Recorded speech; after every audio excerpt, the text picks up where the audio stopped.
The night had settled over the city with a heavy, indifferent calm, the kind that pressed down on the streets and made the glow of streetlights feel tired and distant, as though Los Angeles itself had grown weary of witnessing the same quiet tragedies unfold after midnight. Marilyn Monroe stood near the edge of the sidewalk outside a small diner that never quite closed, her coat pulled tight against the cool air, the faint smell of grease and coffee drifting from inside.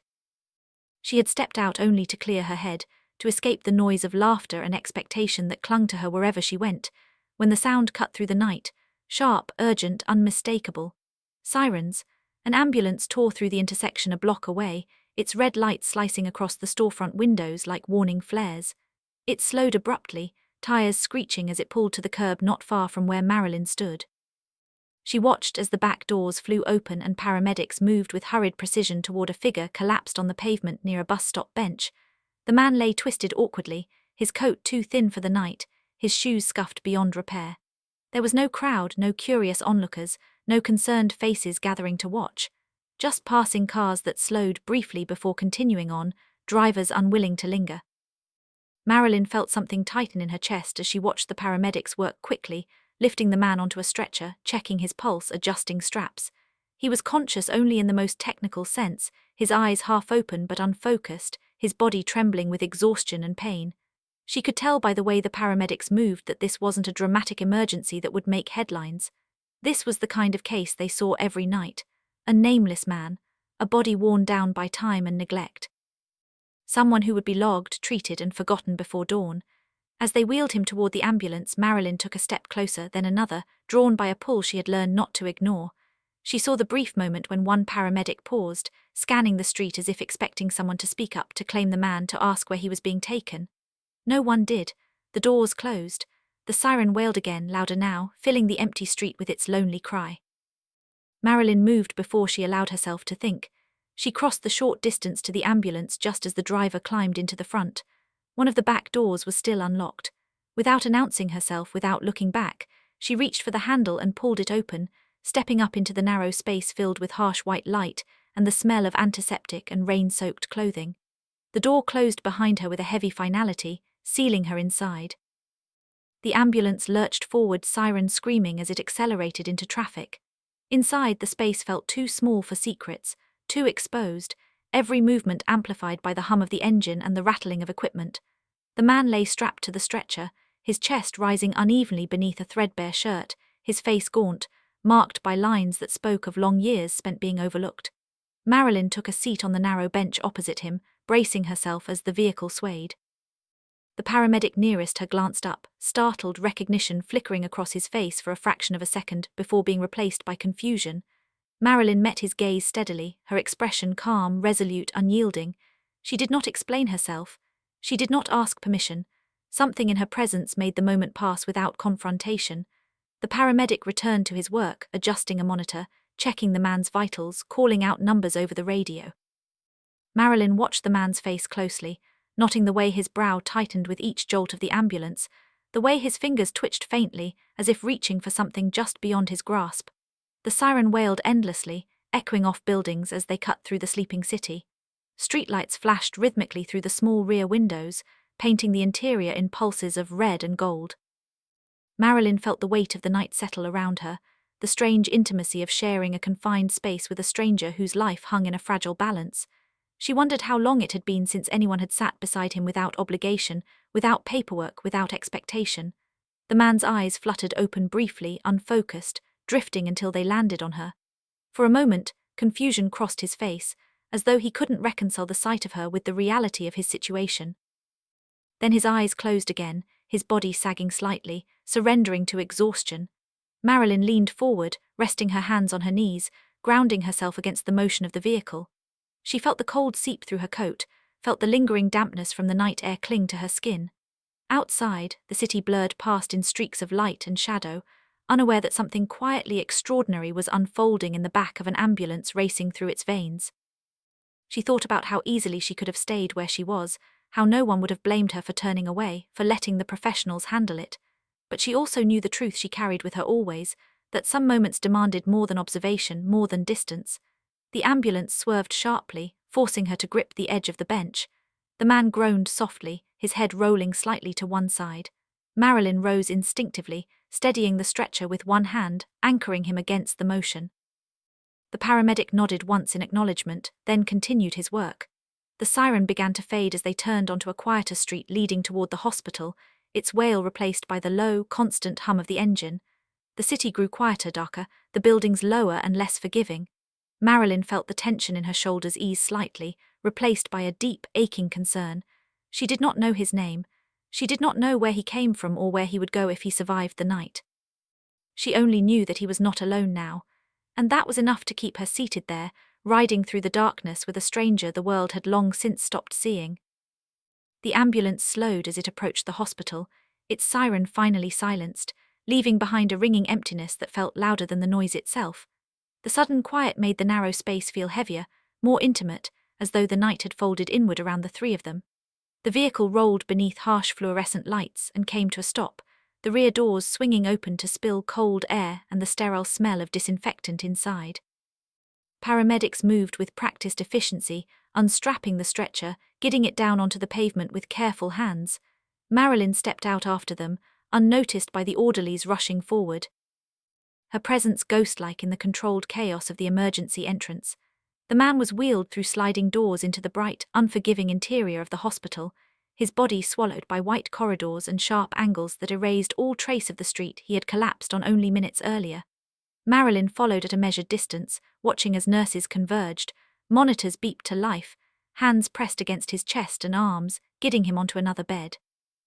His face was pale under the lights, stripped of shadow, revealing every line carved by years of strain and neglect. She stood just outside the cluster of medical staff, arms folded tightly around herself, feeling the chill of the ambulance ride settle deep into her bones. Time stretched thin in the emergency ward, bending and warping under the weight of urgency. Patients were rushed past her on gurneys, their stories colliding and dissolving into a blur of motion and sound. Marilyn remained still, anchored to the sight of the man's chest rising and falling in uneven rhythm. When the staff finally moved him into a curtained bay, she took a few slow steps closer, stopping just at the edge of the space as machines continued their quiet vigilance. The man's eyes fluttered open again, more lucid this time, darting around the room with visible confusion. His gaze caught on Marilyn almost immediately, lingering as if she were the only solid thing in a room that refused to stop shifting. She did not approach. She did not reach out. She simply stayed where she was, letting him see that she had not vanished with the siren, that the strange, impossible presence from the back of the ambulance was real. His breathing steadied slightly, his shoulders relaxing a fraction. Somewhere behind her, paperwork was being shuffled, questions asked, forms filled out. Marilyn remained detached from it all, refusing to insert herself into the machinery of bureaucracy that so often swallowed people whole. Eventually a nurse stepped forward, gesturing gently for her attention, her eyes flicking toward the man, and then back to Marilyn with a mix of curiosity and concern. Marilyn followed her a short distance away, listening as the nurse explained the situation with careful neutrality. The man had no identification, no emergency contact, no address that could be verified. He had been drifting for some time, surviving on shelters and temporary work, his body finally giving in under the strain. Marilyn absorbed the information quietly, her expression unreadable. She knew this story well. She had seen it play out in different forms across the city, in faces people learned not to look at for too long. When the nurse finished, Marilyn nodded once, then returned to her place near the curtained bay. The hospital hummed around her, indifferent and relentless. Hours passed in fragments, tests conducted, IV lines adjusted, whispered consultations exchanged just out of earshot. Marilyn sat in a hard plastic chair near the wall, her posture straight despite the fatigue tugging at her limbs. She watched the man sleep, his face slack with exhaustion, the steady beep of the monitor marking each moment he remained tethered to life. Occasionally his brow furrowed, his fingers twitching as if caught in a dream that refused to loosen its grip. Marilyn found herself wondering what haunted him, what memories chased him even in unconsciousness. She thought about the life he might have lived once, the people who might have known him before circumstances reduced him to a body on a stretcher no one claimed. The night deepened, the emergency ward thinning as the city outside surrendered to sleep. A janitor passed by, pushing a mop bucket, barely sparing Marilyn a glance. A security guard paused briefly, then moved on, recognizing her but choosing not to intrude. She existed in a strange limbo, both invisible and unmistakable, her fame stripped of meaning in this quiet corner of the hospital. At some point a doctor approached, his demeanor calm but cautious. He spoke at length, explaining the man's condition, the dangers he had skirted, the long road ahead if he was to recover fully. Marilyn listened without interruption, her focus unwavering. When he finished, she thanked him with a nod and watched as he disappeared down the corridor, already pulled toward the next emergency. She returned her attention to the man, noticing how the color had begun to return faintly to his face, how his breathing had grown more even. Dawn crept closer, announced by a subtle shift in the quality of light filtering through high windows, turning the harsh white into something softer, more forgiving. Marilyn felt the weight of exhaustion finally press against her, a dull ache behind her eyes, a heaviness in her limbs. Still, she did not leave. She understood instinctively that this stretch of time mattered, that the hours between rescue and morning were often the most dangerous for someone who had spent so long alone. The man stirred again, his eyes opening slowly, more aware now. He turned his head slightly, searching, and found her still there. Something unspoken passed between them, a quiet acknowledgement that needed no words. Marilyn stood, stepping closer to the bed, careful not to disturb the lines and wires tethering him. She rested one hand lightly against the metal frame, grounding herself as much as him. The hospital felt different now, less hostile, as though the night had loosened its grip. Outside, the city began to wake, unaware of the fragile victory unfolding within these walls. Marilyn knew she could not stay forever. She knew that at some point the world would come rushing back in, reclaiming her, demanding her attention, her presence, her performance. But for now, in this suspended moment between darkness and dawn, she allowed herself to remain exactly where she was. The man's eyes closed once more, this time not from collapse but from rest.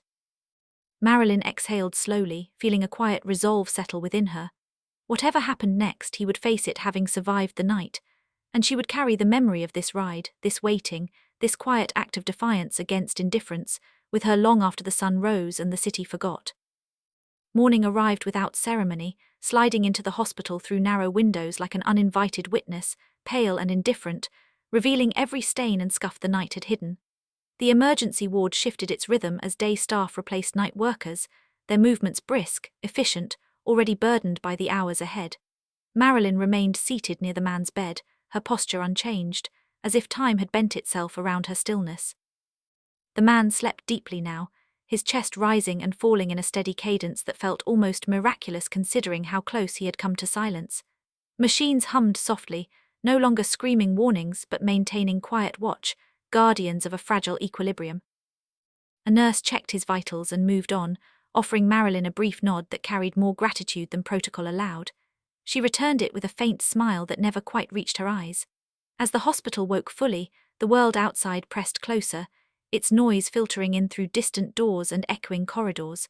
Marilyn felt the familiar pull of inevitability, the knowledge that her presence here existed on borrowed time. She had stepped outside the boundaries of her carefully constructed life, into a space where fame meant nothing and compassion was the only currency. That space was closing now, shrinking as daylight asserted its authority. The doctor returned with updates, charts in hand, his expression cautiously optimistic. The man had stabilized. He would be moved out of emergency soon, transferred to a general ward where recovery would be slow and uncertain but possible. Marilyn absorbed this quietly, relief settling over her like a heavy coat she had forgotten she was wearing. When the man finally woke again, it was fully this time, his eyes clear despite the lingering fog of exhaustion. He looked around the room, taking in the unfamiliar surroundings with measured breaths, then found Marilyn standing nearby. Recognition flickered across his face, followed by something deeper, something that resembled disbelief. She did not move closer. She did not retreat. She simply existed within his line of sight, grounding him in the reality of survival. He shifted slightly, testing the limits of his body, and winced, reminded of the cost of the night. Marilyn's gaze softened, her presence steady, offering reassurance without intrusion. Nurses adjusted his bedding, checked his IV, murmured updates he barely registered. Through it all, his attention returned to her again and again, as though afraid she might dissolve with the morning light. Marilyn understood that fear intimately. She had lived much of her life afraid of vanishing, of being reduced to an image or a memory before she was ready. Here, beside this man, she felt something rare and unfiltered, a connection forged not through admiration or fantasy, but through shared vulnerability.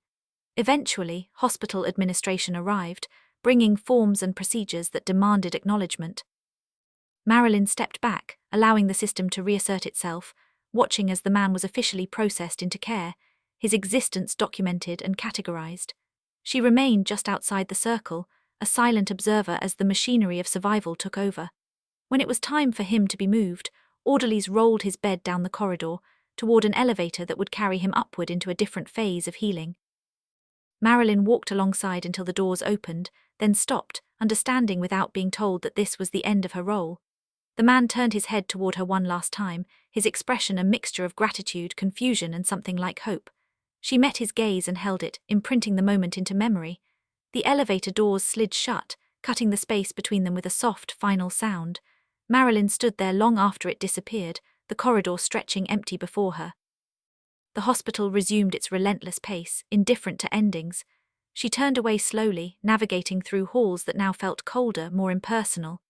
As she exited into the morning air, the city greeted her with noise and motion, cars honking, people rushing past, unaware of the quiet victory that had unfolded overnight.